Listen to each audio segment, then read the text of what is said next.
प्रेम करने वाली पत्नी का एक ही पति होता है, उसी तरह सच्चे भक्त का एक ही प्रभु, एक ही ईश्वर होता है। बहुत से मर्दों को, पुरुषों को रखने वाली औरत पत्नी नहीं वेश्या कहलाती है। उसी तरह बहुत सी देवी देवताओं में बिलीव, भरोसा रखने वाला, बहुत सी देवी देवताओं में विश्वास रखने वाला वेश्या समान है। इस मंत्र के बाद किसी चीज को अपनी तरफ से दाखिल करने की जरूरत ही नहीं है। कितने साफ शब्दों में कह दिया ऋग्वेद। हिंदू धर्म के अंदर गीता को इंसान लिखने वाला हो सकता है, हिंदू धर्म के अंदर रामायण, रामचंद्र जी की सीरत और उनकी लाइफ को लिखने वाला कोई मनुष्य, कोई इंसान हो सकता है, लेकिन चारों वेदों को हिंदू भाई आकाशीय ग्रंथ मानते हैं, आसमानी किताबें मानते हैं। इस ऋग्वेद के अंदर यह लिखा हुआ है, जिस तरह प्रेम करने वाली पत्नी का एक ही पति होता है, उसी तरह सच्चे भक्त का एक ही प्रभु, एक ही ईश्वर होता है। बहुत से मर्दों को, पुरुषों को रखने वाली पत्नी नहीं वेश्या कहलाती है। इसी तरह बहुत से देवी देवताओं पे भरोसा और विश्वास रखने वाला, बिलीव करने वाला वेश्या समान होता है। देख लीजिए पत्नी में और वेश्या में कितना फर्क होता है। आपकी बीवी होगी तो क्या कहेगी? मैं आपकी ही हूं। और वेश्या जो होती है वो क्या कहती है? मैं आपकी भी हूं। ही और भी का फर्क अगर आप समझ गए तो बहुत कुछ समझ जाएंगे। कुरान करीम के अंदर यही तो कहा गया है, इय्याका नअबुदु व इय्याका नस्तईन। आए अल्लाह, मैं तेरी ही इबादत करता हूं, हम तेरी ही इबादत करते हैं। इय्याका नअबुदु, आए अल्लाह, हम सिर्फ और सिर्फ केवल मात्र तेरी ही इबादत करते हैं। व इय्याका नस्तईन, और आए अल्लाह, हम सिर्फ और सिर्फ तुझ ही से मदद तलब करते हैं। ही और भी का फर्क समझ रहे हैं? कोई ये नहीं कहता अल्लाह मैं तेरी भी इबादत करता हूं, नहीं। अगर कोई ये कह दे कि तेरी भी इबादत करता हूं तो मामला गड़बड़, इंसान मुशरिक हो जाएगा, शिर्क तक पहुंच जाएगा ये मामला, क्योंकि अल्लाह के अलावा भी वो किसी और की इबादत कर रहा है। इय्याका नअबुदु हस्र के माना के साथ, आय अल्लाह हम सिर्फ तेरी ही इबादत करते हैं और तुझसे ही मदद तलब करते हैं। यानी इबादत भी सिर्फ अल्लाह की और मदद भी सिर्फ अल्लाह से ही। जिस तरह प्रेम करने वाली पत्नी का एक ही पति होता है, उसी तरह सच्चे भक्त का एक ही प्रभु, एक ही ईश्वर होता है। हाँ, बहुत से मर्दों को रखने वाली पत्नी नहीं वेश्या कहलाती है। उसी तरह बहुत से देवी देवताओं पर बिलीव, विश्वास करने वाला, भरोसा रखने वाला वेश्या समान है। ये लीजिए, ये वेश्या का लफ्ज जो ऋग्वेद में आया है ये हमें बहुत कुछ बतला रहा है। कुरान करीम की इस आयत पर गौर कीजिए, ला यनकिहु ज़ानी इल्ला ज़ानियतन औ मुशरिकतन। जिनाकार मर्द की शादी, जिना करने वाले मर्द की शादी जानिया औरत से कराओ या फिर मुशरिका औरत से। क्यों?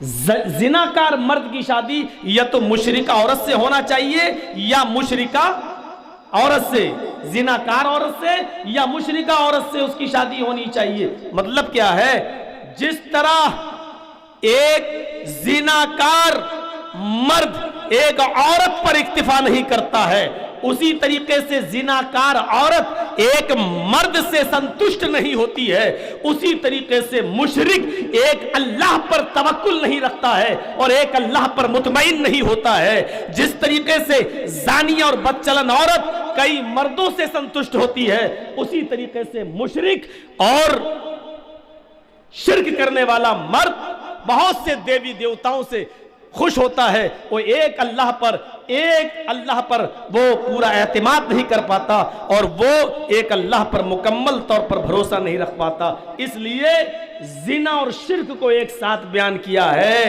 एक साथ बयान किया गया है। फिर इस मंत्र पर गौर करो, वो वेश्या समान है। कुरान की आयत भी यही कह रही है कि जिनाकार मर्द की शादी किसी जानिया औरत से या मुशरिका औरत से होना चाहिए, क्योंकि दोनों एक ही है। मुशरिक और जिनाकार में कोई फर्क नहीं, जानी मर्द हो या औरत, एक मर्द या एक औरत पर इक्तिफा नहीं करता। इसी तरीके से मुशरिक भी एक अल्लाह पर भरोसा नहीं करता, बल्कि वो सैकड़ों देवी देवताओं को अपनाता है। बल्कि कभी कभी तो बंटवारे कर लेते हैं, ये पानी बरसाने वाला है, ये खाना देने वाला है, ये बेटा देने वाला है, ये बेटी देने वाला है, ये खेतों में अनाज पकाने वाला है। और हिंदू धर्म के अंदर तो देवी देवताओं में की तादाद आप गिन नहीं पाएंगे, हालांकि उनकी गिनती बता दी गई है 33 करोड़। 33 करोड़। उनमें आप अपनी बीवी से, जो मर्द हमबिस्तरी करता है, जो जायज़ तरीके से अपनी बीवी से मिलता है, जिसको हम और आप हमबिस्तरी कहते हैं, जिमा कहते हैं, सोहबत कहते हैं, इस हमबिस्तरी को भी हिंदू धर्म के अंदर एक देवता माना गया है और इसका नाम रखा गया है कामदेव। ये भी एक देवता है। जो आप धन कमाते हैं, पैसा कमाते हैं, जो रिस्क हलाल कमा रहे हैं मेहनत तो मजदूरी करके, हिंदू धर्म के अंदर इसको भी एक देवी का दर्जा दिया गया है, लक्ष्मी देवी। तैंतीस करोड़ है, गिन नहीं पाएंगे आप। लेकिन इन तमाम चीजों के बावजूद एकेश्वरवाद और तौहीद अपनी जगह पर मुसल्लम है। महीदेवस्य सवितु परिष्टुति, महान है वो देवता। देवस्य, हमारा देवता, महान है हमारा वो देवता। सवितु, जिसके लिए सबकी सब, सारी की सारी प्रस्तुति प्रशंसाएं हैं, तारीफ हैं। देखिए स्पष्ट शब्दों में कहा गया ऋग्वेद में, महीदेवस्य सवितु प्रस्तुति, महान है हमारा वो देवता जिसके लिए सारी की सारी प्रशंसाएं हैं, तारीफें हैं। कुरान करीम जो पहले आने वाली किताबों में जो सच्चाई है उसकी तस्दीक करता है, और उसमें जो मिलावट है कुरान की कसौटी पर रखकर उसको परखा जाएगा।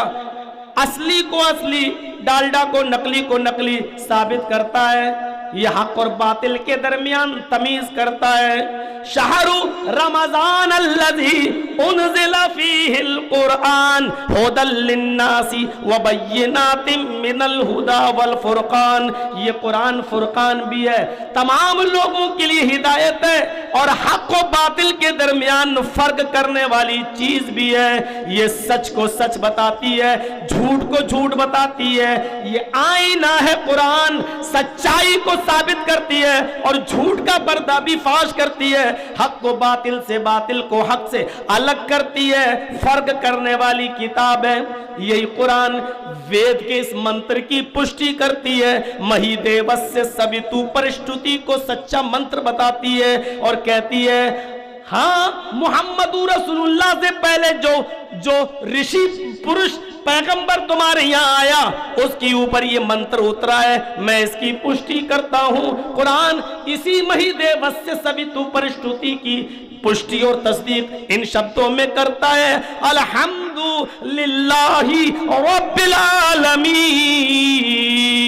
तमाम तारीफें उस अल्लाह के लिए हैं जो पूरे विश्व का, सारी कायनात का, जो दोनों जहान का पालन पोषण करने वाला है, दोनों जहान की परवरिश करने वाला है, दोनों जहान का पालन पोषण करने वाला है। महीदे वस्य सवितु परिष्टुति को इस अंदाज से बता दिया गया है कि ये वलक़द बाअसना फी कुल्लि उम्मतिन रसूलन, हर उम्मत के अंदर एक रसूल आया। हिंदू भाइयों, तुम्हारे दरमियान जो महान पुरुष आया उसको जो ये मंत्र उसने बताया, हम इस मंत्र की पुष्टि करते हैं। आपके यहाँ पर भी ये तौहीद भरी पड़ी है, एक ईश्वरवाद भरा पड़ा है, हमारे यहाँ पर भी ये तौहीद, ये एक ईश्वरवाद मिलता है, हम इस बात को मानते हैं। आइए उसी ऋग्वेद के दूसरे मंत्र पर हम नजर डालते। बसुरदयामाना, बसुरदयामाना, वो ईश्वर बड़ा दयालु है। बसुरदयामाना, वो ईश्वर बड़ा दयालु है, उसकी से ज्यादा दयालु कोई नहीं है। बसुरदयामाना, वो सबसे बड़ा दयालु है, उसके बराबर दया करने वाली जात हस्ती कोई नहीं है, वो सबसे बड़ा दयालु है। हाँ, हिंदू धर्म में जिस ऋषि पैगंबर मुनि पर यह मंत्र उतरा था और उसने इस मंत्र को बताया था, हमारा कुरान इसकी भी पुष्टि करता है, इसकी भी तस्दीक करता है, और वो कहता है अर्रहमानिर रहीम, वो अल्लाह इंतहाई रहम करने वाला बड़ा ही मेहरबान है, निहायत ही रहम करने वाला बड़ा ही मेहरबान है। देखिए इन मंत्रों से तौहीद कैसी छलकती है, एक ईश्वरवाद कैसा छलकता है, कैसे कह दिया जाए आदम अलैहिस्सलातु वस्सलाम से लेकर मुहम्मदुर रसूलुल्लाह तक जितने भी नबियों का आगमन हुआ है, तशरीफ आवरी हुई है, सब ने इसी तौहीद का दर्स दिया, और ये दर्स हमें इस तरीके से मिलता है। दया, एक इस मिसाल पर गौर कीजिए, मां की ममता से भी ज्यादा, बुखारी और मुस्लिम की हदीसें हमें यह बताती हैं कि अल्लाह रब्बुल आलमीन अपने बंदों से मां की ममता से भी कई गुना ज्यादा मोहब्बत करता है, अपने बंदे से मोहब्बत करता है कई गुना ज्यादा। अब मां की मोहब्बत की एक मिसाल मैं आपके सामने रखता हूं।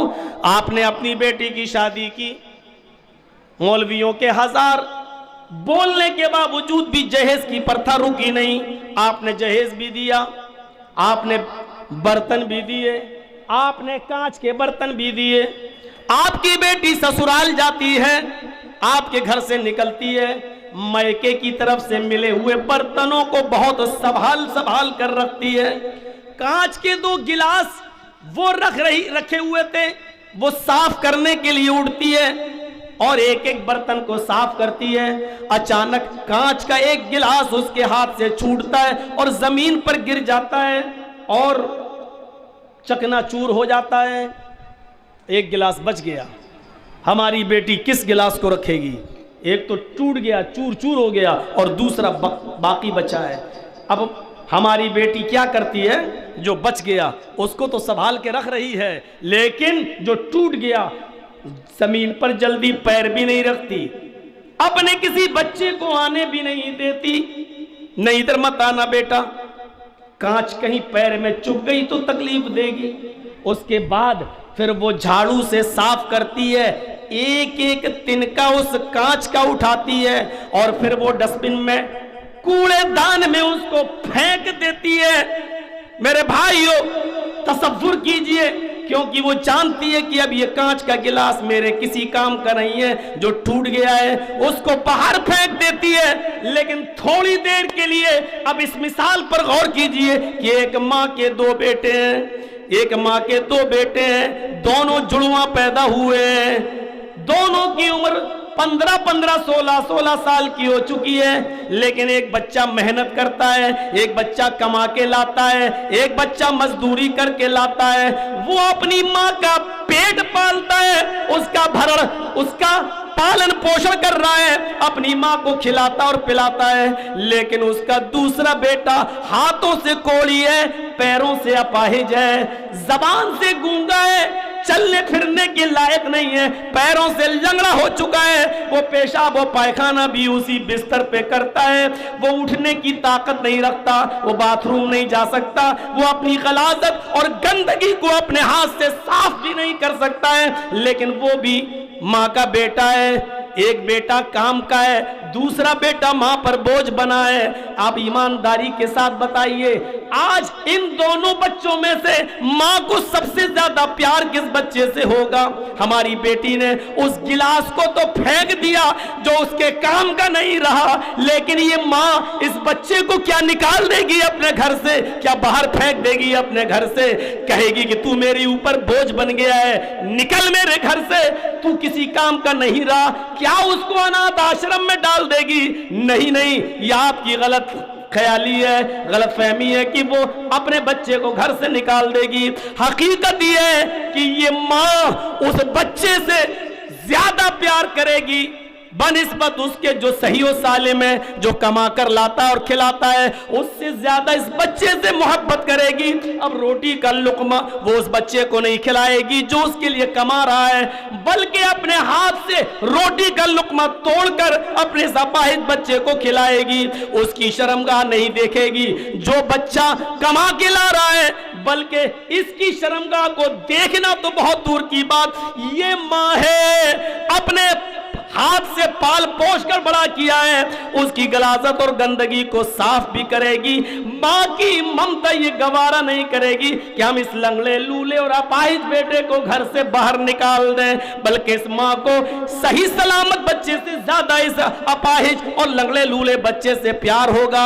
मेरे भाइयों गौर करो, जब माँ की मोहब्बत इस लंगड़े लूले और अपाहिज बच्चे से इस हद तक है, तो अल्लाह के नबी फरमाते हैं कि अल्लाह ताला को माँ की ममता से भी कई गुना ज्यादा अपने बंदे से मोहब्बत होती है। बल्कि हदीस में तो यहाँ आया, गुनाहगार उस गुनाहगार बंदे से प्यार आता है अल्लाह को जब गुनाहगार बंदा अपने गुनाहों की तौबा करता है, अपने गुनाहों का बोझ लेकर आता है और अल्लाह रब्बुल आलमीन से बख्शिश और मगफिरत तलब करता है, बख्शिश मांगता है, अपने गुनाहों की तौबा करता है, तो अल्लाह ताला को इस गुनाहगार बंदे से माँ की ममता से भी ज्यादा मोहब्बत हो जाती आती है, मोहब्बत और दया आती है इस बंदे पर और उसको माफ कर देता है, बशर्ते कि वो सिद्क दिल से तौबा कर रहा हो, वो अल्लाह के साथ मजाक ना कर रहा हो, उसके दिल में तौबा करने के बाद नेक काम करने का आज़्म मुसम्मम हो, तो अल्लाह रब्बुल आलमीन इस गुनाहगार बंदे को माफ कर देता है। कुरान कहता है, अत्ताइबु मिनज़्ज़म्बि कमन ला ज़म्ब लहू, गुनाह से तौबा करने वाला ऐसा हो जाता है जैसे कि उसने गुनाह किया ही नहीं। बसुर दयामाना जो वेद में आया है, ऋग्वेद में, वही कुरान कह रहा है और बहुत स्पष्ट शब्दों में कह रहा है, अर्रहमानिर रहीम, जो बड़ा ही रहम करने वाला निहायत ही मेहरबान है। पुष्टि कर रहा है कुरान, बावजूद इसके कि देवी देवताओं के बहुत लंबी लिस्ट है, लेकिन इसके बावजूद तौहीद आज भी भरी पड़ी है, तौहीद आज भी भरी पड़ी है। एक और मंत्र पर गौर कीजिए, नई सुपथराय आसमान, ये ऋग्वेद का तीसरा मंत्र है, लाइन से है, लाइन से, नए सुपथराय आसमान, नया, नए इसमें फाइल है संस्कृत के अंदर, नाव को पार लगाने वाले, नाव को पार लगाने वाले। जब कोई आदमी किसी मुसीबत से निकल जाता है तो क्या कहते हैं, मेरी नैया पार हो गई, मेरी कश्ती भंवर से निकल गई, मैं कामयाब हो गया।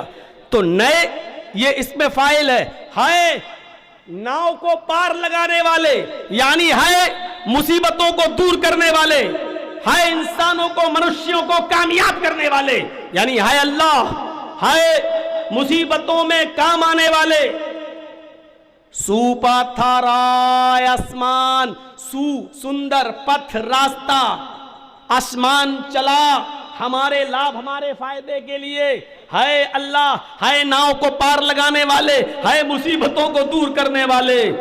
सुपथराय आसमान, हमको हमारे लाभ के लिए, हमको हमारे फायदे के लिए सुंदर रास्ते पे चला, सुंदर रास्ते पे, सच्चे रास्ते पे, सुंदर पथ रास्ता, सुपथा अच्छे रास्ते पे चला जिससे हमारा फायदा हो। मैं समझता हूं ऋग्वेद का ये मंत्र भी, इस मंत्र की भी पुष्टि कुरान करता है, तस्दीक कुरान कर रहा है। और कुरान ने इसी मंत्र की पुष्टि की कि हाँ ये मंत्र जो तुम्हारी किताब में आया है, हम इसकी पुष्टि और तस्दीक कर रहे हैं। इहदिनस सिरातल मुस्तकीम, इहदिनस सिरातल मुस्तकीम। आए अल्लाह हमको सिराते मुस्तकीम पे चला, आए अल्लाह हमको सीधे रास्ते पे चला, आए अल्लाह हमको हक रास्ते पे चला, आए अल्लाह हमको सिराते मुस्तकीम पर चलने की प्रेरणा दे, हमको सत्य मार्ग पे चलने की प्रेरणा दे और सच्चे रास्ते पे चलने के लिए तो हमारी मदद भी फरमा। मेरे भाइयों, इन मंत्रों से हमें क्या लगता है? नहीं, है ईश्वर, है प्रभु, है अल्लाह, मुझे सत्य मार्ग पे चला, सीधे रास्ते पे चला। इससे पता चलता है कि हिंदू धर्म के अंदर भी अगर दुआ, प्रार्थना, प्रे, किसी के सामने हाथ फैलाना और दामन फैलाना बताया जा रहा है तो वो सिर्फ एक अल्लाह के सामने बताया जा रहा है कि एक अल्लाह के सामने तुम अपने दामन को फैलाओ और एक अल्लाह से मांगो। यहां तक के रास्ता भी अगर मांगना है, सच्चा रास्ता, सत्य मार्ग, तो वो भी एक अल्लाह से मांगो, वही है जो तुम्हें सच्चे रास्ते पे चलाएगा। अल्लाह के नबी के पास एक सहाबी आए और कहा, अल्लाह के रसूल बहुत ही शॉर्टकट में बताइए, बहुत दूर से आया हूं, लंबा सफर करना है, कुछ मुख्तसर नसीहत कर दीजिए। अल्लाह के नबी ने बहुत मुख्तसर नसीहत की और क्या फरमाया? इज़ा सअलता फस्अलिल्लाह व इज़ा इस्तअनता फस्तईन बिल्लाह। जब सवाल कर तो एक अल्लाह से, जब क्वेश्चन कर तो एक अल्लाह से, व इज़ा इस्तअनता फस्तईन बिल्लाह, और जब मदद तलब कर तो एक अल्लाह से। बस जाओ, मौलाना जर्जीस की तरह 2, 2.5, 3 घंटे की तकरीर नहीं लंबी चौड़ी, हो गई नसीहत, एक नसीहत काफी है तुम्हारे लिए। इज़ा सअलता फस्अलिल्लाह, जब सवाल करो तो एक अल्लाह से, व इज़ा इस्तअनता फस्तईन बिल्लाह, और जब मदद तलब करो तो एक अल्लाह से। बस एक और दूसरी हदीस के अंदर अल्लाह के नबी ने यहां तक फरमाया, अगर जूते का तस्मा, तलवा भी अगर टूट जाए तो उसको भी मांगना हो तो एक अल्लाह से मांगो। उसका क्वेश्चन, उसका सवाल, उसका प्रश्न भी अगर करना है तो एक अल्लाह से करो। लीजिए कितने वाज़ेह शब्दों में तौहीद को बयान कर दिया गया है। सब का मूल मंत्र यही था। मैंने खुतबे मसनूना के बाद कुरान की जो आयत पढ़ी वो बता रही है हमें, क़ुल या अहलल किताबी तालौ इला कलिमतिन सवाइन बैनना व बैनकुम। क़ुल या अहलल किताबी, आए मोहम्मद सल्लल्लाहु अलैहि वसल्लम अनाउंसमेंट कर दो, आए मोहम्मद सल्लल्लाहु अलैहि वसल्लम सचेत कर दो लोगों को, होशियार कर दो लोगों को, ऐलान कर दो लोगों में, कह दो, या अहलल किताब, आए अहले किताब, आए किताब वालों, आए तौरात वालों, आए ज़बूर वालों, आए इंजील वालों, आए वो लोगों जिनको आसमानी किताबें दी गई हैं, उन पर अमल करने वालों, आसमानी किताबों के मुताबिक चलने वालों, आसमानी किताबों पर अमल ग्रहण करने वालों, उस पर अमल करने वालों, यानी आए यहूदो नसारा, आए दाऊदियो, आए ज़बूरियो, आओ एक ऐसे कलमे की तरफ, या अहलल किताबी तालौ इला कलिमतिन, आओ एक ऐसे मूल मंत्र की तरफ, आओ एक ऐसे कलमे की तरफ, सवाइम बैनना व बैनकुम, जो हमारे और तुम्हारे दरमियान बराबर है, जो हमारे और तुम्हारे दरमियान यकसा है, हम में और तुम में कोई फर्क नहीं है, वो तुम्हारा भी कलमा है, हमारा भी कलमा है। इसीलिए मूल मंत्र कभी नहीं बदला गया। जब नूह इस दुनिया में आए तो कलमा पढ़ा जाता था, ला इलाहा इल्लल्लाह नूह रसूलुल्लाह। जब मूसा इस दुनिया में आए तो कलमा पढ़ा जाता था, ला इलाहा इल्लल्लाह मूसा रसूलुल्लाह। जब ईसा इस दुनिया में आए तो कलमा पढ़ा जाता था, ला इलाहा इल्लल्लाह ईसा रसूलुल्लाह। जब मुहम्मदुर रसूलुल्लाह इस दुनिया में आए तो कलमा पढ़ा जाता था, ला इलाहा इल्लल्लाह मुहम्मदुर रसूलुल्लाह। आपने देखा है पैगंबरों के आने के बाद कलमे के दूसरे जुज में चेंजिंग हो रही है, लेकिन मूल मंत्र नहीं बदला जा रहा है, पहला कलमा नहीं बदला जा रहा है, पहली लाइन में चेंजिंग नहीं हो रही है, मूल मंत्र में कोई समझौता नहीं हो रहा है। ये ला इलाहा इल्लल्लाह हर एक का कलमा था, आदम से लेकर मुहम्मदुर रसूलुल्लाह तक सबका कलमा एक ही चला रहा है, ला इलाहा इल्लल्लाह, ला इलाहा इल्लल्लाह। अल्लाह के अलावा कोई माबूद नहीं, कोई पूजा योग्य नहीं, सिर्फ अल्लाह, अल्लाह के अलावा कोई हमारा माबूद नहीं। इसी को कुरान कह रहा है, क्यों लड़ते हो, क्यों अपने अपने धर्म खड़े कर लिए हैं। ईश्वरीय धर्म तो एक था, जिस तरह अल्लाह ने हवा बनाई तो वो हवा सबके लिए है, आसमान से बारिश बरसाई तो वो बारिश सबके लिए है, सूरज में रोशनी पैदा की तो वो रोशनी सबके लिए है, चांद के अंदर रोशनी रखी तो वो सबके लिए है। जैसे अल्लाह की हवा सबके लिए, पानी सबके लिए, सूरज की रोशनी सबके लिए, चांद की रोशनी सबके लिए, इसी तरीके से अल्लाह की तरफ से नाजिल किया हुआ एक ही धर्म है और वो सबके लिए है। वही धर्म इस्लाम है, वही सनातन धर्म है, वही शाश्वत धर्म है, आसमान से जमीन तक सुरक्षित महफूज हिफाजत के साथ आने वाला धर्म वही है। जो शाश्वत कह लो, सनातन कह लो, सलामती वाला, या इस्लाम कह लो शांति और सलामती वाला, मेरे भाई वो एक ही धर्म है। तो क्यों लड़ रहे हो, अपने अपने धर्मों पर अलग अलग खड़े क्यों किए हैं। आओ हम तुम्हें इत्तेहाद की दावत देते हैं, आओ हम तुम्हें मिलाने की दावत देते हैं, आओ हम तुम्हें एक प्लेटफार्म पे जमा होने की दावत देते हैं। तालौ इला कलिमतिन, आओ एक ऐसे मंत्र की तरफ, आओ एक ऐसे कलमे की तरफ, सवाइम बैनना व बैनकुम, हमारे और तुम्हारे दरमियान जो बराबर है, तुम भी वही पढ़ते हो हम भी वही पढ़ते हैं। और दूसरी चीज वो और समानता किसमें है और बराबरी किसमें है, इसको तुम भी मानते हो हम भी मानते हैं। अल्लाह नाबुदा इल्लल्लाह, वो ये कि हम अल्लाह के अलावा किसी और की इबादत नहीं करेंगे, किसी और की भक्ति नहीं करेंगे, अल्लाह के अलावा किसी और की पूजा नहीं करेंगे, अल्लाह के अलावा किसी और की भक्ति नहीं करेंगे। अल्लाह नाबुदा इल्लल्लाह, इसको तुम भी मानते हो हम भी मानते हैं। और एक और चीज है जो तुम भी मानते हो हम भी मानते हैं, क्या, वला नुशरिका बिही शैया, हम अल्लाह के साथ किसी को शरीक और साझी नहीं ठहराएंगे, अल्लाह के साथ किसी को भी शरीक और साझी नहीं ठहराएंगे। वला यत्तखिज़ बाज़ुना बाज़न अरबाबम मिन दूनिल्लाह, और एक चीज हमारे और तुम्हारे दरमियान और है जो बराबर है, वो ये कि हम में से कोई भी, हम में से बाज को अपना रब नहीं बनाएगा, बाज को अपना पालनहार नहीं बनाएगा। हम सब एक ही रब को अपना पालनहार समझेंगे, एक ही को की इबादत करेंगे, उसके साथ किसी को शरीक नहीं ठहराएंगे। इतना स्पष्ट शब्दों में कुरान ने कह दिया है। कलमा एक ही रहा है, यहां तक के अथर्ववेद के 20वें कांड में अगर आप पढ़ेंगे तो ये कलमा की बिगड़ी हुई शक्ल आज भी आपको मिलेगी।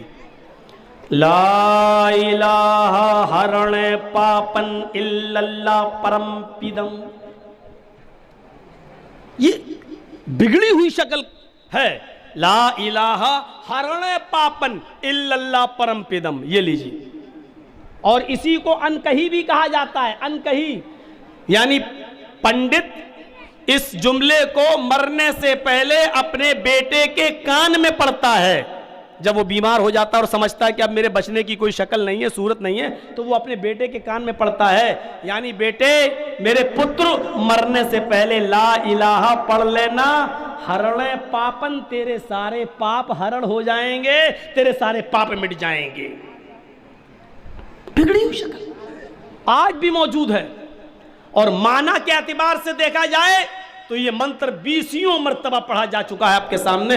एकम ब्रह्मादित्य नास्ते नास्ते किंचन, एक ही ब्रह्मा है दूसरा नहीं। इस मंत्र को पढ़ते पढ़ते थक गया हूं। एकम ब्रह्मादित्य नास्ते नास्ते किंचन, इस ब्रह्मांड का रचयिता और रचनाकार एक ही है, द्वितीय नास्ते दूसरा नहीं है, नेह बिल्कुल नहीं है, नाना कतई नहीं है, किंचन जरा सा भी नहीं है। यानी इस ब्रह्मांड का, इस दुनिया का रचयिता और रचनाकार, क्रिएटर ऑफ यूनिवर्स, खालिक के कायनात, इस नीले जगत का स्वामी सिर्फ एक ही है, दूसरा नहीं है, बिल्कुल नहीं है, कतई नहीं है, हरगिज नहीं है, जरा सा भी नहीं है। क्या रह जाता है मेरे भाइयों? हम क्यों ये सब बातें बता रहे हैं? हमारे हिंदू भाइयों को ये सारी बातें क्यों नहीं दिखाई देती हैं? क्या रह जाता है? आज मैं पढ़ रहा था गरुड़ पुराण, गरुड़, तो अचानक एक मंत्र से मेरी नज़र गुजरी, तो मैंने उस मंत्र को लिख लिया। इस मंत्र को मैंने लिख लिया, लिख के लाया था। ज़रा देखिए इस मंत्र को। गरुड़ पुराण धर्मकांड प्रेत खंड 38:10।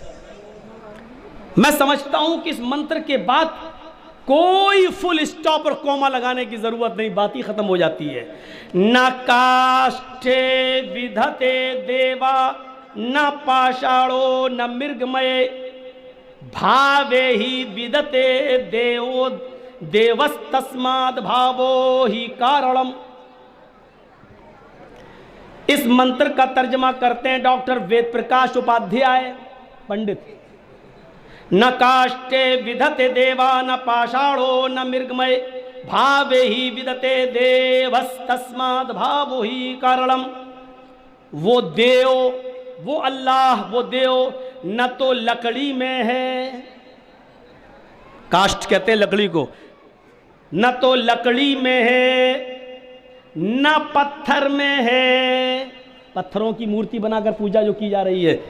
गरुड़ पुराण के इस मंत्र को देखो, कुछ नहीं छोड़ा।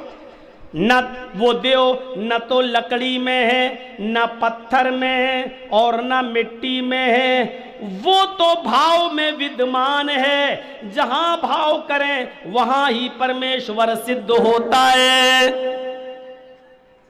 अच्छे कर्म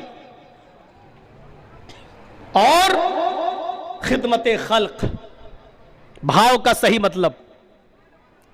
तो उस हदीस की तरफ मैं इशारा करता हूं, आए मेरे बंदे मैं भूखा था, तूने मुझे खाना क्यों नहीं खिलाया। मुस्लिम शरीफ हदीस कुदसी, अल्लाह कयामत के दिन कहेगा बंदे से, आए मेरे बंदे मैं भूखा था, तूने मुझे खाना क्यों नहीं खिलाया। बंदा कहेगा अल्लाह तू तो सबको खिलाता है, फिर तू कैसे भूखा रह सकता है। अल्लाह कहेगा मेरा फला बंदा भूखा था, अगर तूने उसको खाना खिलाया होता तो मुझे तू उसके पास पाता, मुझे उसके पास पाता, यानी मैं वहां होता। मतलब यह है कि मैं तेरी मदद के लिए हाजिर रहता। ये मतलब नहीं कि वो आसमान से दुनिया पर चलकर आता है, ये भी मतलब नहीं है कि वो अर्श से उतर कर जमीन पर आता है। मतलब ये है कि अगर तू उस भूखे को खाना खिलाता तो समझो कि मैं तेरे साथ तेरी मदद के लिए रहता। इसी को कहते हैं भाव। वो तो जहां भाव होगा, जहां अच्छे कर्म होंगे, परमेश्वर वहां सिद्ध हो जाता है। दूसरे मंत्र पर गौर कीजिएगा, ये भी मैंने महाभारत से लिखा है। मृग छिला धातुर्दावादि मूर्तता वीश्वर बुद्धया किलश्यंती तपसा मूढ़ा परन शांति नयांती ते। इस मंत्र को जो महाभारत में है, इस मंत्र को देखिए। मूर्ख लोग, लीजिए मूर्ख कह दिया, मृग छिला, मूर्ख लोग, पागल लोग, बेवकूफ लोग, हम नहीं कह रहे हैं। मुझे डर लगने लगा है अब कुछ चैनल वालों से। अब ये कल उल्टा सीधा दे देंगे, मौलाना साहब ने सारे हिंदुओं को बेवकूफ़ कह दिया, पागल कह दिया। ये तोड़ मरोड़ कर कोई चीज़ पेश करने में बड़े माहिर हैं। कभी मैंने आपको बताया था ना, इतनी नौटंकी होती है इनकी कि कोई आदमी अगर डूब रहा है और चिल्ला रहा है बचाओ बचाओ बचाओ, और ये मीडिया वाले वहाँ पहुँच जाएं, ख़ास तौर पर इंडिया न्यूज़, जी हिंदुस्तान, ऐसे लोग वहाँ पहुँच जाएं तो उसको बचाएंगे नहीं। वो डूब रहा है, उसको बचाएंगे नहीं, उसके मुंह में माइक घुसड़ के पूछेंगे इस वक्त कैसा लग रहा है, डूबते हुए कैसा लग रहा है।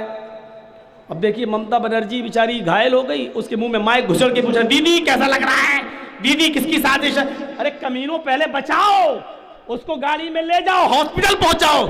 और बदबख्त कमीने क्या कर रहे हैं, दीदी कैसा लग रहा है, किसकी साजिश है, किसका हाथ है, मुंह में माइक घुसड़ घुसड़ के पूछते हैं। ये मीडिया वालों का हाल है। कल तुम भी जब डूब रहे होगे, मरोगे, तो तुम्हें भी कोई बचाने वाला नहीं होगा। फिर पूछेगा कैसा लग रहा है, तब कहोगे पहले बचाओ। तो कितनी अच्छी बात कही, मृग छिला धातुर्दावादी मूर्तया वीश्वर बुद्धया किलश्यन्ति तपसा मूढ़ा परम शांति न यान्ति ते। मूर्ख लोग मिट्टी में, पत्थर में, धातु में और लकड़ी की मूर्तियों में ईश्वर समझते हैं। यह महाभारत का मंत्र है। मूर्ख लोग, पागल लोग, लकड़ी किसमें, मिट्टी में, पत्थर में, धातु में, लकड़ी में, मूर्तियों, लकड़ी की मूर्तियों में ईश्वर समझते हैं। मूढ़ा परम शांति न यान्ति है। इन लोगों को मरने के बाद, मृत्यु पश्चात, मरने के बाद कभी भी इनकी आत्मा को शांति नहीं मिलेगी। जो लकड़ी की मूर्ति में, पत्थर की मूर्ति में, धातु में, लकड़ी में ईश्वर समझते हैं कि इसमें ईश्वर है, ऐसे लोग मरेंगे, ये मूर्ख लोग जब मरेंगे तो किसी को मरने के उपरांत, मरने के पश्चात, मरने के बाद शांति नहीं मिलेगी। ये आपके महाभारत का मंत्र कह रहा है। और मंत्रों को देखिए ना, तस्य प्रतिमास, यजुर्वेद का मंत्र, उस ईश्वर की कोई मूर्ति नहीं है, उसका कोई मुजस्समा नहीं है, उसका कोई स्टैच्यू नहीं है। लैसा कमिस्लिही शैउन, उस अल्लाह की मिसल कोई चीज नहीं है, उस अल्लाह की तरह कोई चीज नहीं है। पुष्टि देखिए, लकड़ी की मूर्ति और पत्थर की मूर्ति से मत मांगो, इनमें ईश्वर नहीं, इनमें ईश्वर मत समझो, अल्लाह मत समझो। फिर किससे मांगो, यचित्तियो यो पिम्मिम्मा, यचित्तियो यो पिम्मिम्मा नस्तस्मा देवी शोरीरिशा। ये लीजिए, यचित्ति यो पिम्मिम्मा नस्तस्मा देवी शोरीरिशा। याचना के माना मांगना, भीख मांगना। यचित्ति इंपरेटिव सेंटेंस, उसी से मांगो। यचित्तियो, यो दो बार आ रहा है, यचित्तियो, यो इसमें इशारा बईद के लिए, यचित्ति मांगो, यो उससे, यो वही है सब कुछ, पिम्मिम्मा देने वाला, वही है सब कुछ देने वाला, वही है सब कुछ झोलियां भरने वाला, वही है तुम्हें नवाजने वाला, वही है तुम्हें अता करने वाला। नस्तस्मा देवी शोरीरिशा, उसके अलावा कोई भी देवी देवता नहीं है जो तुम्हें कुछ भी दे सके। उसके अलावा कोई भी देवी देवता नहीं है जो तुम्हें कुछ भी दे सके। लीजिए, यजुर्वेद के इस मंत्र ने क्लियर कर दिया कि किससे मांगो, एक अल्लाह से। मैंने कहा था ना, आदम से मोहम्मद रसूलुल्लाह तक सारे नबियों का दीन एक, हिंदू धर्म भी यही बतला रहा है, उससे मांगो, वही सब कुछ देने वाला है। उसके अलावा कोई भी तुम्हें देवी देवता कुछ भी नहीं दे सकता। आइए कुरान की चंद आयतें देख लेते हैं। उदूनी अस्तजिब लकुम, ओ मेरे बंदो मुझसे मांगो मैं तुम्हें दूंगा, ओ मेरे बंदो मुझे पुकारो मैं तुम्हारी सुनूंगा। वला तदू मिन दूनिल्लाहि मा ला यनफऊका वला यजुर्रुक फइन फालता फइन्नका इज़म मिनज़ ज़ालिमीन। अल्लाह को छोड़कर किसी और को मत पुकारो। मा ला यनफउक, जो तुम्हें न नफा पहुंचा सकता है, वला यजुर्रुक, और तुम्हें नुकसान भी नहीं पहुंचा सकता। अल्लाह के अलावा किसी और हस्ती को मत पुकारो जो तुम्हें न फायदा दे सकती है न नुकसान पहुंचा सकती है। मैंने मना कर दिया, लेकिन इसके बावजूद अगर तुम ऐसा करोगे, अल्लाह को छोड़कर दूसरे को पुकारोगे, अपनी हाजत रवाई के लिए, मुश्किल कुशाई के लिए, बेटा बेटी मांगने के लिए, अपनी मुश्किलों को दूर करने के लिए अल्लाह को छोड़कर अगर किसी और को पुकारोगे, कुरान क्या कहता है? फ़इन फ़अल्ता फ़इन्नका इज़म मिनज़्ज़ालिमीन। अगर तुमने इसके बावजूद बात नहीं मानी और दूसरों को पुकारा तो जालिम लिखे जाओगे। फ़इन्नका इज़म मिनज़्ज़ालिमीन, तो तुम जालिमों में शुमार किए जाओगे। जालिम, लीजिए क्लियर कर दिया। एक आयत के अंदर तो साफ तौर पे कह दिया, जिनको तुम पुकार रहे हो उनकी हैसियत तो कुछ है ही नहीं, वो तुम्हें कुछ दे ही नहीं सकते। इन्नल्लज़ीना तदऊना मिन दूनिल्लाहि लन यख़्लुक़ू ज़ुबाबन वलौ इज्तमऊ लहु व इन यस्लुबहुमुज़्ज़ुबाबु शैअन ला यस्तनक़िज़ूहु मिन्हु। अल्लाह को छोड़कर तुम जिनको भी पुकार रहे हो, अल्लाह को छोड़कर तुम जिनकी भी हाजत रवाई हो, मुश्किल कुशाई कर रहे हो, जिनसे भी मदद तलब कर रहे हो, ये इतने कमजोर हैं, इतने कमजोर हैं, इतने बेबस हैं कि लन यख़्लुक़ू ज़ुबाबन, ये एक मक्खी भी पैदा करने की ताकत नहीं रखते। वलौ इज्तमऊ लहू, सबकी सब जमा हो जाएं, सबकी सब इकट्ठे हो जाएं, एकत्रित हो जाएं, मैं बोल कह सकता हूं कश्मीर से कन्याकुमारी तक और बरेली से बगदाद तक सब इकट्ठे हो जाएं, सब मिलकर एक मक्खी भी पैदा करने की ताकत नहीं रखते। हो सकता है हमारे बाज भाई ये कह दें कि ये तो पत्थर की मूर्ति और बुतों के बारे में ये आयत नाजिल हुई है। अल्लाह ताला ने इंसानों के बारे में ये आयत नाजिल नहीं की, ये बुतों के बारे में नाजिल की। लेकिन अल्लाह ताला ने कुरान में दूसरी जगह साफ तौर से कह दिया कि इससे मुराद इंसान है। इन्नल्लज़ीना तदऊना मिन दूनिल्लाहि इबादुन अम्सालुकुम, इबादुन अम्सालुकुम, अल्लाह को छोड़कर तुम जिनको पुकार रहे हो, अल्लाह को छोड़कर तुम जिनकी मदद मांग रहे हो, अल्लाह को छोड़कर तुम जिनसे हाजत रवाई हो, मुश्किल कुशाई का सवाल कर रहे हो, उनके पास मुसीबतें दूर कराने के लिए जा रहे हो, ये पत्थर की मूर्तियां नहीं, इबादुन अम्सालुकुम, ये तुम्हारे ही जैसे बंदे हैं, ये तुम्हारे ही जैसे इंसान हैं, ये तुम्हारे ही जैसे लोग हैं, ये तुम्हारे जैसे इंसान हैं। जब तुम कुछ नहीं कर सकते तो ये क्या कर सकते हैं? ये तुम्हारे जैसे बेबस हैं, ये तुम्हारे जैसे कमजोर लोग हैं, ये तुम्हारी मदद नहीं कर सकते। मैंने कहा था ना कि इस्लाम सबका धर्म रहा है, सबका, और इस्लाम की बुनियादी तालीम में से पहली चीज़ क्या थी? तौहीद। तौहीद का एक हल्का सा सबूत मैंने वेदों से, पुराणों से और कुरान से आपके सामने रख दिया है। लेकिन इस्लाम की जो बुनियादी 5 चीज़ें हैं, बुनियल इस्लाम वाला खम्सिन शहादती अल्लाह इलाहा इल्लल्लाह व अन्न मुहम्मदर रसूलुल्लाह व इकामिस सलाह व ईताइज़ ज़कात वल हज व सौम रमज़ान, ये 5 चीज़ें जो बताई गई हैं, इनमें से पहली चीज़ क्या है? इस बात की गवाही देना कि अल्लाह के अलावा कोई माबूद नहीं, और इसी का दूसरा जुज़ है पहली चीज़ का, वो अन्न मुहम्मदर रसूलुल्लाह, और इस बात की भी गवाही देना कि मोहम्मद अल्लाह के रसूल हैं, इसमें कोई शक नहीं है। जिस तरह आदम से लेकर मोहम्मदुर रसूलुल्लाह तक सारे नबियों ने इस्लाम की दावत दी, उसी तरीके से आदम से लेकर मूसा ईसा तक, ईसा अलैहिस्सलाम तक हर नबी ने मुहम्मदुर रसूलुल्लाह के बारे में पेशीन गोई की, और सारे नबियों ने मुहम्मदुर रसूलुल्लाह के बारे में बताया। ईसा अलैहिस्सलातु वस्सलाम लास्ट में आए, मुहम्मदुर रसूलुल्लाह से पहले उन्होंने भी यही बात कही थी, वइज़ क़ाल ईसा इब्नु मरियम या बनी इस्राईल इन्नी रसूलुल्लाहि इलैकुम, आए मेरी कौम के लोगों, ईसा अलैहिस्सलाम ने मरियम के बेटे ईसा ने कहा, आए इस्राइल के बेटो, ऐ मेरी कौम, ऐ बनी इसराइल, इन्नी रसूलुल्लाहि इलैकुम, मैं तुम्हारी तरफ अल्लाह का रसूल बनाकर भेजा गया हूँ। मुसद्दिक़न लिमा बैना यदैया मिनत तौरात, मुझसे पहले जो किताब नाजिल की गई थी तौरात, मैं उसकी पुष्टि तस्दीक करता हूँ कि वो आसमानी किताब थी। उस किताब को लाने वाले मूसा अलैहिस्सलाम थे।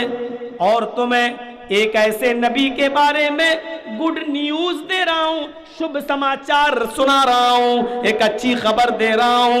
व मुबश्शिरम बिरसूल याती मिन बाद इस्मुहु अहमद, और मैं तुम्हें बशारत देता हूँ, खुशखबरी सुनाता हूँ एक ऐसे नबी की जो मेरे बाद आएगा। इस्मुहु अहमद, उसका नाम अहमद होगा। कौन नहीं जानता, अल्लाह के नबी सल्लल्लाहु अलैहि वसल्लम के दो नाम बड़े मशहूर थे, एक मोहम्मद और एक अहमद। मोहम्मद नाम आपके दादा अब्दुल मुत्तलिब ने रखा और अहमद नाम आपकी माँ आमिना ने रखा। ये दोनों नाम अल्लाह के रसूल के बड़े मशहूर हुए।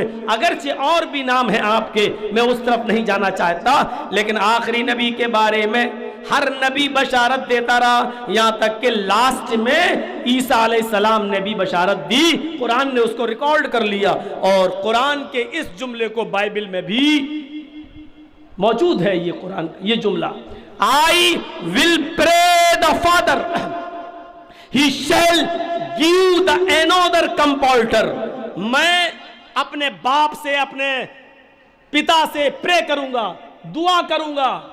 ही शैल गिव द अनदर कंपार्टर, वो तुम्हें दूसरा प्रोटेस्टेंट दे, दूसरा रहबर दे, दूसरा रहनुमा दे, दूसरा मार्गदर्शक दे। I will not talk much with you, अब मैं तुम्हारे साथ ज्यादा बातें नहीं करूंगा, अब मैं तुमसे कुछ और नहीं बोलूंगा। The Prince of this world कम, इस दुनिया का शहजादा आने वाला है, इस दुनिया का शहजादा तशरीफ लाने वाला है, इस दुनिया का शहजादा आएगा और जब तक मैं नहीं जाऊंगा वो नहीं आएगा। उसके आने के लिए मेरा जाना जरूरी है। His name will be Ahmed, उसका नाम अहमद होगा। ये बाइबल में आज भी लिखा हुआ है, उसका नाम अहमद होगा। ये लीजिए, मोहम्मद और अहमद बहुत से नाम अल्लाह के नबी सल्लल्लाहु अलैहि वसल्लम के आए हुए हैं। वो अन्ना मोहम्मद रसूलुल्लाह। और हिंदू धर्म के अंदर तो इतना आया है, इतना कि आप गिनती नहीं गिन पाएंगे। ज़बूर में कम है, तौरात में कम है, बाइबल में कम है, लेकिन वेदों में तो इतना आया है। अल्लाह मोहम्मद रसूलुल्लाह का नाम ऋग्वेद में 16 जगह आया है, 16 जगह। अथर्ववेद में 10 जगह आया है, 10 जगह। सामवेद में 4 जगह आया है। यही मोहम्मद, महामद, मोहम्मद, महामद, मोहम्मद, ये जुमला ऋग्वेद में 16 जगह, अथर्ववेद में 10 जगह, सामवेद में 4 जगह और यजुर्वेद में एक जगह। कितना हुआ टोटल अगर गिनोगे तो 31। 16, 10, 26, 4, 30 और 1, 31, 31। 31 मरतबा नाम आया है सिर्फ मोहम्मद, मोहम्मद, नराशंस, उन्मा और मामहा, ये तो इतना आया है कि गिन नहीं पाएंगे आप। मैं सिर्फ मोहम्मद बतला रहा हूं, मोहम्मद का लफ्ज इतनी बार आया है। मोहम्मदांधिकारम नाशम विधायम हितदोदयते विवेका, मोहम्मदांधिकारम नाशम महामदिति खयात शिष्य शाखा समन्विता, या मोहम्मद आ गया। अहमिद पितुष्परी मेधामृतस्य जगरप, यहां अहमद आ गया। अहमिद पितुष्परी मेधामृतस्य जगरप अहम सूर्यवाजनी, यहां अहमद आ गया। और संग्राम पुराण में तुलसीदास जी ने जो आसान हिंदी में व्याख्या की है, आसान हिंदी में संग्राम पुराण के 12वें अध्याय में देखिए, आसान हिंदी में, यहाँ पक्षपात कुछ ना राखू, वेद पुराण सत सत भाकू, देश अरब भरग लता सहाय, सोतियल भरम गद सुनो घगुराए। देश अरब भरग लता सहाय, सोतियल भरम गद सुनो घगुराए। राजनीति भव्य प्रीति दिखावे, आपन मत सबका समझावे। जब तक मद्दी कोया, बिना महामद पार न होया। ये लीजिए, अब पूरे मंत्रों की तरफ क्या चले, आखिरी वाले मंत्र की बता देता हूं। जब तक मद्दी कोया, जब तक मध्य मीठी कोया आवाज, जब तक सुरीली और मीठी आवाज दुनिया में बाकी रहेगी, यानी कुरान, जब तक दुनिया में मीठी आवाज यानी कुरान बाकी रहेगा, बिना मोहम्मद पार न होया, उस वक्त तक कोई मुहम्मदुर रसूलुल्लाह के बगैर पार नहीं हो सकेगा। यानी कुरान को समझने के लिए मुहम्मदुर रसूलुल्लाह की वाणी, मुहम्मदुर रसूलुल्लाह के रास्ते को अपनाना होगा। और इस बात को तुलसीदास जी ने कहा, यहाँ पक्षपात कुछ न राखूं, आज मैं किसी का पक्षपात नहीं करूंगा, आज मैं किसी की तरफदारी नहीं करूंगा। वेद पुराण सद सद भागू, हमारी वेदों में और पुराणों में जो लिखा है उसको बिल्कुल सही सही बताऊंगा।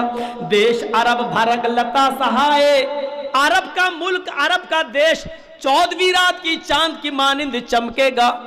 देश अरब भरग लता सहाय, अरब मुल्क ज़ोहरा सितारे के मानिंद या 14वीं रात के चांद के मुताबिक चमकेगा, 14वीं रात के चांद के समान चमक रहा होगा। सोतियल भरम गत सुनो खगुराए, उसके अंदर अनहोनी बातों को दिखाने वाला और चमत्कार दिखाने वाला आएगा, मौजिज़े दिखाने वाला आएगा। अनहोनी बातें जो दूसरों से ना हो सके वो करके दिखाएगा, यानी मौजिज़े, उंगली का इशारा करके चांद के 2 टुकड़े कर देना। हालांकि चांद के 2 टुकड़े, हमारे बहुत से भाई क्या कहते हैं नबी ने चांद के 2 टुकड़े किए। मेरे भाइयों, यहीं से तो शिर्क का दरवाजा खुलता है। अल्लाह के नबी ने चांद के 2 टुकड़े नहीं किए थे, अल्लाह के नबी ने तो सिर्फ इशारा किया था, चांद के 2 टुकड़े तो अल्लाह ने किए थे।